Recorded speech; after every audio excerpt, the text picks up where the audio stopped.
दोस्तों, अगर आप शिक्षा जगत से जुड़ी सभी खबरों से अपडेटेड रहना चाहते हैं तो कैरियर बिट के दूसरे official YouTube channel view bit को जरूर सब्सक्राइब कर लें। लिंक आपको इस वीडियो के डिस्क्रिप्शन में मिल जाएगा। उत्तर प्रदेश में इस वर्ष लगभग 9,000 पदों पर शिक्षकों की भर्ती संपन्न कराई जा सकती है। आयोग को अध्याचन मिल गए हैं और बहुत ही जल्द इसका विज्ञापन जारी करने पर आयोग विचार कर रहा है। जो इस वर्ष शिक्षक भर्ती का विज्ञापन जारी होगा उसकी चयन प्रक्रिया में महत्वपूर्ण बदलाव किया जा रहा है। अब 2 चरण में लिखित परीक्षा का आयोजन किया जाएगा। किस स्तर की होगी ये भर्ती, इसके बारे में बात करेंगे।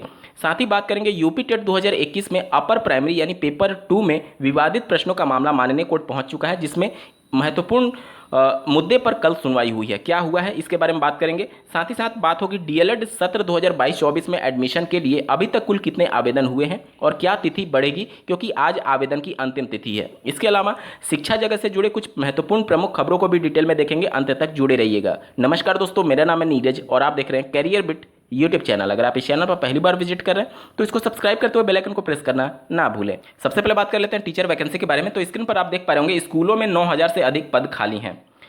2332 राजकीय माध्यमिक विद्यालयों में ये पद खाली हैं और इसमें प्रवक्ता की अगर बात की जाए तो लगभग 2,000 पद हैं और सहायक अध्यापक की बात की जाए तो लगभग 7,006 पद हैं। ये पदों की संख्या जब नोटिफिकेशन जारी होगा उस समय तक बढ़ भी सकती है। अभी जो वर्तमान में अध्याचन मिले हैं आयोग को, उसके अनुसार ये डेटा बताया गया है आयोग के द्वारा।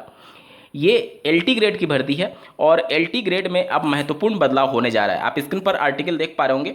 2 चरणों में होगी एलटी ग्रेड शिक्षकों की भर्ती। एक चरण में जो भर्ती की व्यवस्था थी उसको आयोग ने समाप्त करने का निर्णय लिया है। आखिर ऐसा क्यों हो रहा है? मतलब कि 2 टीयर में कराने का मतलब कि जो पहले परीक्षा होता था मुख्य परीक्षा, वो 2 परीक्षा होगा। पहले प्री होगा फिर मेन परीक्षा होगा। जो प्री क्वालिफाई करेगा वही मेंस परीक्षा में सम्मिलित हो पाएगा। ऐसा क्यों किया जा रहा है? तो लास्ट बार जब एलटी ग्रेड की भर्ती आई थी वर्ष 2018 में, तो उस समय बहुत ज़्यादा पेपर में गड़बड़ी देखने को मिली थी, जो कि 29 जुलाई 2018 को लिखित परीक्षा का आयोजन किया गया था। इसके अलावा पेपर लीक जैसे मामले भी प्रकाश में आए थे और उस समय की जो तत्कालीन परीक्षा नियंत्रक थी श्रीमती अंजुलता कटियार, उनको गिरफ्तार भी कर लिया गया था इन सभी विसंगतियों को देखते हुए। इसके बाद से आयोग ने ये निर्णय लिया है कि चूंकि एक लेयर में परीक्षा कराए जाने की वजह से ये सभी धांधली हो रही है, इस वजह से इसको समाप्त करके अब 2 लेयर में यानी 2 टीयर एग्जाम पॉलिसी को अपनाया जाएगा। पहले प्री फिर मेंस होगा। इस वजह से अब की जो विज्ञापन जारी किया जाएगा उसमें 2 स्तर में अभ्यर्थियों को परीक्षा देना होगा, पहले प्री फिर मेंस। और टोटल वैकेंसीज की मैं बात कर चुका हूं कि लगभग 9,000 पदों के सापेक्ष ये भर्ती प्रक्रिया संपन्न कराई जाने वाली है और इसी वर्ष इसका विज्ञापन जारी कर दिया जाएगा आयोग के अनुसार। यूपी टेट 2021 में अब तक जितने कोर्ट केस हुए थे वह प्राइमरी लेवल पेपर 1 को लेकर के विवादित प्रश्नों को मामला कोर्ट में गया था, लेकिन अब मामला अपर प्राइमरी का है। अपर प्राइमरी को लेकर के एक याचिकाकर्ता के द्वारा 3 प्रश्नों को चैलेंज किया गया है, जिसकी सुनवाई दिनांक 5 जुलाई 2022 को संपन्न हुई है और माननीय कोर्ट ने सचिव परीक्षा नियामक प्राधिकारी कार्यालय यानी जो रिस्पोंडेंट थे उनसे अपना जवाब दाखिल करने के लिए बोला गया है। आप स्क्रीन पर देख पा रहे होंगे यूपी टीईटी के मामले में जवाब मांगा। इलाहाबाद हाईकोर्ट ने उत्तर प्रदेश शिक्षक पात्रता परीक्षा अपर प्राइमरी के 3 विवादित प्रश्नों को लेकर के दाखिल याचिका पर आयोग से जवाब मांगा है। यह आदेश न्यायमूर्ति विवेक वर्मा ने सुगंधा व अन्य याचिका पर अधिवक्ता अनुराग अग्रहरी को सुन करके दिया है। उत्तर प्रदेश शिक्षक भर्ती में वर्ष 2020 में फर्जी टीईटी प्रमाण पत्र लगा करके 9 शिक्षिकाएं के द्वारा नौकरी प्राप्त कर ली गई थी। अब इनको बर्खास्त कर दिया गया है वेरिफिकेशन के बाद से। आप स्क्रीन पर देख पा रहे होंगे प्रतापगढ़ में वर्ष 2020 में हुई थी इनकी नियुक्ति। पहली नोटिस में 5 तो दूसरी नोटिस में 4 का जवाब मिला था। स्क्रीन पर आप देख पा रहे होंगे फर्जी प्रमाण पत्र लगाकर नौकरी कर रही 9 शिक्षिकाओं को बर्खास्त कर दिया गया है। इन शिक्षिकाओं के खिलाफ मुकदमा भी दर्ज करा दिया गया है। बेसिक शिक्षा विभाग ने यह कार्रवाई जाँच में प्रमाण पत्र फर्जी मिलने के बाद की है। सभी 9 शिक्षिकाएं 69,000 शिक्षकों की भर्ती में चयनित हुई थीं। इनकी नियुक्ति वर्ष 2020 में सहायक अध्यापक के पद पर हुई थी। इन 9 शिक्षिकाओं के अभिलेख शुरू से ही संदेहास्पद लग रहे थे, इसलिए इन्हें अभी तक वेतन जारी नहीं किया गया था। विभाग ने इन शिक्षिकाओं के अभिलेखों की जांच शुरू कराई। पहले अभिलेख की ऑनलाइन जांच हुई तो 9 में से 7 शिक्षिकाओं के अभिलेख को नॉन फाउंड बताया गया, जबकि 2 शिक्षिकाओं के अभिलेख में नंबर अलग अलग थे। इनके बाद विभाग ने सभी शिक्षिकाओं को कारण बताओ नोटिस जारी कर दिया था। दिनांक 6 जुलाई 2022 यानी कि आज उत्तर प्रदेश में डीएलएड सत्र 2022-24 में एडमिशन के लिए आवेदन करने की अंतिम तिथि थी। इस बार आवेदन की संख्या इतनी कम है कि सचिव परीक्षा नियामक प्राधिकारी कार्यालय को फिर से आवेदन की अंतिम तिथि बढ़ानी पड़ रही है। सचिव परीक्षा नियामक प्राधिकारी कार्यालय ने आवेदन को 15 दिन के लिए और ज़्यादा बढ़ाने के संदर्भ में शासन के पास प्रस्ताव भेज दिया है। अगर कुल आवेदन की संख्या की बात की जाए तो 20 दिनों में आवेदनों की संख्या सिर्फ 75,000 रही है। इसमें सिर्फ रजिस्ट्रेशन वाले अभ्यर्थियों का डेटा बताया गया है। रजिस्ट्रेशन कहने का मतलब कि जिन्होंने केवल अपना रजिस्ट्रेशन भी करा लिया, फी पेमेंट नहीं किया है, उनकी संख्या 75,000 बताई गई है, जबकि फी पेमेंट करते हुए आवेदन कंप्लीट करने वाले अभ्यर्थियों की संख्या ज़्यादा से ज़्यादा 60,000 होगी। आप देख लीजिए कि 2,40,000 के आसपास उत्तर प्रदेश में डीएलएड की सीटें हैं, जिसमें से मात्र 60,000 सीटें ही आवेदन के तौर पर अभी केवल अभ्यर्थी आवेदन किए, और इसमें से एडमिशन भी लगभग अगर 30,000 से भी ज़्यादा हो जाए तो ये बहुत बड़ी बात होगी, क्योंकि इसमें से आधे से ज़्यादा अभ्यर्थी बीएड में भी आवेदन किए हुए होंगे।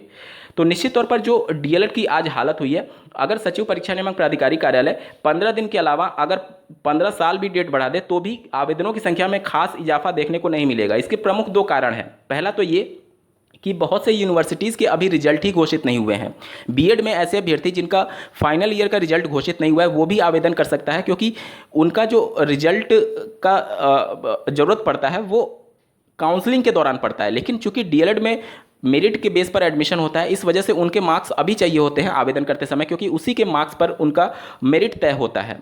तो एक तो कारण ये हो गया कि बहुत से यूनिवर्सिटीज़ के रिजल्ट की घोषणा नहीं हुई, और सबसे ज़्यादा प्रमुख जो कारण है वो बीटीसी और डीएलएड के अधिकारों का ठीक प्रकार से सरकार या फिर आयोग रक्षा नहीं कर पा रही है। आप लोग देखेंगे कि डीएलएड वाले लगातार इस मामले को मानने सुप्रीम कोर्ट तक चैलेंज कर चुके हैं कि बीएड अभ्यर्थियों के पास ज़्यादा मौके और डीएलएड अभ्यर्थियों को कम मौके मिल रहे हैं। तो इन सब का पूरा ज़्यादा प्रभाव पड़ा है। बहुत से अभ्यर्थियों का ये भी तर्क होता है कि उत्तर प्रदेश में शिक्षक भर्ती नहीं आ रही है, इस वजह से बीएड और डीएलएड में एडमिशन का रुझान घटा है, जबकि ऐसा नहीं है। आप देखेंगे कि बीएड में 6.25 लाख आवेदन हुए हैं, लगभग 2.25 लाख सीटों के सापेक्ष, और डीएलएड में इतना कम आवेदन होने का एकमात्र कारण यही है कि अब बीएड की तरफ रुझान ज़्यादा हुआ है, क्योंकि सरकार और आयोग की गलत नीतियों की वजह से डीएलएड में अब अभ्यर्थी एडमिशन नहीं लेना चाहते हैं, क्योंकि उतना ही एफर्ट, उतना ही पैसा खर्च करके, उतना ही समय बर्बाद करके जब अभ्यर्थी को ज़्यादा मौके मिलेंगे तो क्यों ना वो बीएड में एडमिशन लेगा, क्यों डीएलएड में एडमिशन लेगा। उत्तर प्रदेश के सरकारी विभागों में ऐसे सरकारी कर्मचारी जिनकी आयु 31 मार्च 2022 को 50 वर्ष या फिर इससे ज़्यादा हो चुकी है, उन सबको स्क्रीनिंग से गुजरना होगा। उत्तर प्रदेश शासन में प्रमुख सचिव के द्वारा एक अपर मुख्य सचिव को, सभी विभागों के अपर मुख्य सचिव को ये पत्र लिख करके जानकारी दी गई है कि जिनकी आयु 31 मार्च 2022 तक 50 वर्ष हो चुकी है, उनकी स्क्रीनिंग की जाए। अगर उनकी दक्षता में कमी आई है तो उनको जबरदस्ती रिटायर कर दिया जाए। यहाँ पर आप आर्टिकल देख पा रहे होंगे, अनिवार्य सेवानिवृत्ति पर 31 तक फैसला करेंगे विभाग। ये फैसला 31 जुलाई 2022 तक कंप्लीट कर लेना है सभी विभागों में। उसके बाद से स्क्रीनिंग के बाद से जो दक्ष नहीं पाए जाएंगे उनको अनिवार्य रूप से रिटायर कर दिया जाएगा। इसका बहुत इम्पैक्ट पड़ेगा आर्थिक रूप से कर्मचारियों पर। किस प्रकार से, आप इसको समझिए। देखिए, आज 50 वर्ष की आयु में जब उनका रिटायरमेंट हो रहा है तो लगभग 10 वर्ष की आयु का उनका और ज़्यादा एक तरीके से टेन्योर बचा हुआ था। 10 वर्ष में कम से कम एक बार उनका प्रमोशन जरूर होता और एक बार वेतन आयोग जरूर लगता। वेतन आयोग और प्रमोशन में भारी इजाफा होता है उनकी सैलरी में। तो सरकार तो एक तरीके से 10 साल का वेतन बचा रही है, ऊपर से उनका जो प्रमोशन की वजह से वेतन बढ़ता या फिर वेतन आयोग की वजह से जो उनका वेतन बढ़ता, तो वो भी सरकार बचा रही है। दूसरा, सरकार को किस तरीके से लाभ होगा, देखिए 50 वर्ष पर अगर उनकी रिटायरमेंट हो रही है तो उनका जो पेंशन बनेगा, क्योंकि आज अगर वो 50 वर्ष के हैं तो निश्चित तौर पर 2004 से पहले उनकी ज्वाइनिंग हुई होगी, यानी पेंशन के वो अधिकार हैं। तो आज जब उनका पेंशन बनेगा तो आज की सैलरी के बेसिक के आधार पर उनका पेंशन बनेगा, और जब 10 साल और सर्विस कर लेते तो उस समय के बेसिक के आधार पर उनका पेंशन बनता। तो इसमें भी पेंशन में उनकी भारी कटौती देखने को मिल सकती है। देखिए, सरकार का ये फैसला एक तरीके से ठीक है। अगर दक्षता आधारित ही सरकार को फैसला लेना है तो ठीक है, आप दक्ष लोगों को नौकरी पर रखिए, इसमें कोई बुराई नहीं है। लेकिन जो आर्थिक नुकसान हो रहा है उसकी भरपाई करने के लिए भी आज आपको कानून बनाना चाहिए। आपको ये कानून बनाना चाहिए कि कम से कम उसका एक प्रमोशन दे करके आप उसको रिटायर करें। 10 साल में एक क्यूमुलेटिव कैलकुलेशन करिए कि उसकी सैलरी कितना हो सकती थी, और उतने सैलरी पर, उसके बेसिक पर उसका पेंशन आज डिसाइड करिए, तब जाकर के उसको रिटायरमेंट करिए। तब जाकर के जो कर्मचारी हैं उनमें भी रोष व्याप्त नहीं होगा। अन्यथा की कंडीशन में एक तरीके से बहुत भारी आर्थिक नुकसान होने वाला है लोगों का। दोस्तों, इस वीडियो के डिस्क्रिप्शन में दिए गए कैरियर बिट के दूसरे official YouTube channel view bit को जरूर सब्सक्राइब कर लें, अगर आप शिक्षा जगत से जुड़ी सभी खबरों से अपडेटेड रहना चाहते हैं। इस वीडियो को देखने के लिए आपका बहुत बहुत धन्यवाद। भगवान करे आपका दिन शुभ हो।